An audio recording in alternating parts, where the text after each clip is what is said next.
ఓం శ్రీ గం గణపతే నమః.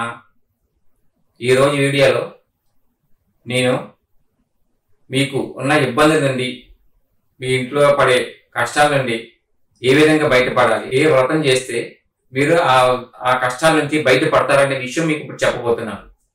మీరు ఎవరు కూడా ఈ వీడియోని స్కిప్ చేయకుండా చివరి వరకు చూడండి. ఈ వచ్చే మంగళవారం చాలా శుభమైన రోజు. ఆ రోజు సంకటహర చతుర్థి.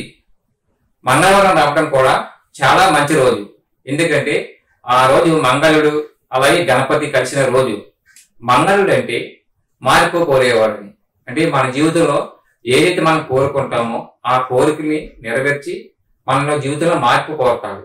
సో అందుకోసం ఆ రోజు మీరు చేయవలసిన పూజా విధానం, చేయవలసిన వ్రతం ఏమిటి, ఏ విధంగా చేసుకోవాలి, వ్రతం అయిన తర్వాత ఆ భగవంతుడి ముడుపు ఎలా కట్టాలి అనేది మీకు వివరించబోతుంది. సంకటహర చతుర్థి అనేది గణపతికి సంబంధించింది. గణపతి అన్నది మన కష్టాల నుండి, విఘ్నాల నుండి తొలగించే దేవుడు. అలాగే మంగళవారం రావడం మంగళవారుడు. మంగళవారుడు అంటే మనం మార్పు కోరతాడు. సో మన జీవితంలోంచి మార్పు కోరేవాడు. మీరు ఆ రోజు ఎలాగ వ్రత పూజ చేయాలి, ఏ కార్యక్రమం చేయాలని మీకు ఇప్పుడు వివరించబోతున్నాను. ఆ రోజు ఉదయం లేచి తలస్నానం చేసి మీరు ఉపవాస దీక్ష ఉండి చంద్రాయనం వరకు సాయంత్రం వరకు ఉండి సాయంత్రం ఉపవాస దీక్ష విరమించాలి. ఆ ఉపవాస దీక్ష ఎలా విరమించాలి, ఏ విధంగా పూజ చేయాలి అనేది మీకు ఇప్పుడు వివరించబోతున్నాను. మీరు ఉదయం స్నానం చేసిన తర్వాత పూజా గదిని శుభ్రం చేసుకుని గణపతి దగ్గర దీపం పెట్టి నమస్కరించుకుని మనసులో తలుచుకుని, నాయనా తండ్రి, నేను ఈరోజు మీ యొక్క వ్రతం పాటిస్తున్నాను, ఏ ఆటంకులు లేకుండా నాకు ఈ వ్రతం చేయవద్దు, నువ్వు దీవించమని చెప్పి నమస్కరించి అప్పటి నుంచి మీరు సాయంత్రం వరకు ఉపవాస దీక్ష ఉండి ఆ ఉపవాస దీక్ష ఎలా విరమించాలి అనేది ఇప్పుడు చెప్తున్నాను. సాయంత్రం మీరు గణపతి మందిరంలో కూర్చుని గణపతికి పూజా వ్రతం ఆచరించండి. ఆ వ్రతం ఎలాగ ఆచరించాలి అన్నది మీకు ఇప్పుడు వివరిస్తున్నాను. మీరు సాయంత్రము దబ్బ, జాజిపూలు, కొబ్బరికాయ, బెల్లము ఈ వస్తువులతో ఆ గణపతిని ప్రార్థించండి. ఈ దర్భ అన్నది మీరు 108 పీసీల కింద చేసి ఆ 108 ఒక పీసీని ఆ భగవంతుడికి అభిషేకం చేయాలి. అది ఎలా 108 పీసీలు తుంచాలంటే మీరు కత్తిరితో మాత్రం కట్ చేయవద్దు. మీ చేతితోటి 108 ముక్కల కింద ఆ దర్భను తుంచి ఆ గణపతికి నేను ఇప్పుడు చెప్పే మంత్రంతో మీరు 108 సార్లు ఆ భగవంతుడికి అభిషేకం చేయండి. అలా చేసిన సో మీకు చాలా ఫలితం కలుగుతుంది.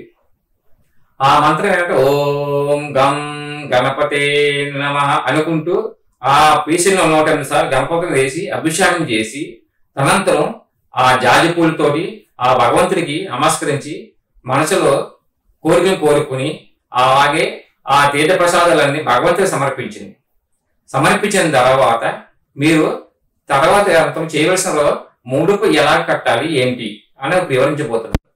ఆ ముడుపు అన్నది ఒక ఎర్రటి వస్త్రం తీసుకుని ఆ ఎర్రటి వస్త్రములో మీరు 3 గుప్పులు బియ్యం వేసి ఆ బియ్యం పైన 2 తాళవాకులు పెట్టి 2 ఎండు గజ్జలను కూడా పెట్టి మనసులో కోరికని కోరుకున్న భగవంతుడికి. ఆ కోరిక కూడా ఎలా ఉండాలంటే ధర్మానందంగా ఉండాలి తప్ప స్వార్థపూరితంగా ఉండకూడదు. ఎలా స్వార్థపూరితం అంటే నేను ఉన్న పని కోటీశ్వరుని అయిపోవాలి, లేదంటే పక్కనింటి వారు బాగుపడకూడదు, ఇలాంటి కోరికలు మాత్రం కోరుకోకూడదు. మీ ఇంట్లో ఉండే ఇబ్బందులు, తండ్రి మా ఇంట్లో రుణ బాధలు ఉన్నాయి, రుణ బాధలను చికిత్స చేయండి, లేదా మన పిల్లల చదువుల కోసము, లేదా మన ఇంట్లో పెద్దవారు, లేకపోతే మన ఆరోగ్యం బాగుండాలనో ఇలాంటి కోరికని మనసు పవిత్రతో ఆ మూటని 3 ముళ్ళు కింద వేసి ఆ మూటని 2 అరిచేతులతో పెట్టుకుని దేవుడికి ఈ విధంగా మీరు నమస్కరించి మీ మనసులో జ్ఞానం చేసుకుంటూ మీ కోరికని ఆ భగవంతు ముందు పెట్టిన తర్వాత మీరు ఏం చెయ్యాలంటే దాని తర్వాత మీ చంద్రుడి దగ్గరికి వెళ్ళి, చంద్రుడికి వెళ్ళమంటే మీరు ఇంట్లో వరండాలో కాకుండా బయట అక్కడ ఆడబట్టి మీకు చంద్రుడు కనిపిస్తాడు ఆకాశంలో చూస్తే, ఆ చంద్రుడికి నమస్కరించి మనసులో మీ యొక్క కోరికని ఆ ఉపవాస దీక్ష అనేది విరమించండి. దాని తనంతరము మీరు మళ్ళీ పూజా రూమ్లోకి వచ్చి ఆ పూజా గదిలో మీరు కట్టిన ఆ ముడిపిని ఆ భగవంతుడి పటం ముందు ఉంచి దాన్ని మనసులో కోరుకోండి. దానంతరము మీరు ఆ మూటని ఆ ఒక్క కట్టిన ముడిపిని ఏం చేయాలని మీకు ఇప్పుడు ఆ సందేశం రావచ్చు. మీరు ఆ కోరిక నెరవేరిన తర్వాత మీకు ఆ మూటని ఇప్పి ఆ అందులోనే బియ్యాన్ని తీసుకుని ఆ బియ్యంతో బెల్లం కలిపిన ప్రసాదం చేసి ఆ దేవుడికి నివేదించి దాని తర్వాత ఇంటిల్లపాతి ఆ యొక్క ప్రసాదాన్ని తినండి. విషయం ఏంటంటే ఆ రోజుని మీరు ఒక బ్రహ్మచారిని లేదా ఒక దంపతిని ఇంటికి పిలిచి భోజనం పెట్టి వారికి వస్త్రం ఇస్తే చాలా మీకు అనుకున్న పనుల్లో జయం కలుగుతుంది. సర్వే జన సుఖనో భవంతు.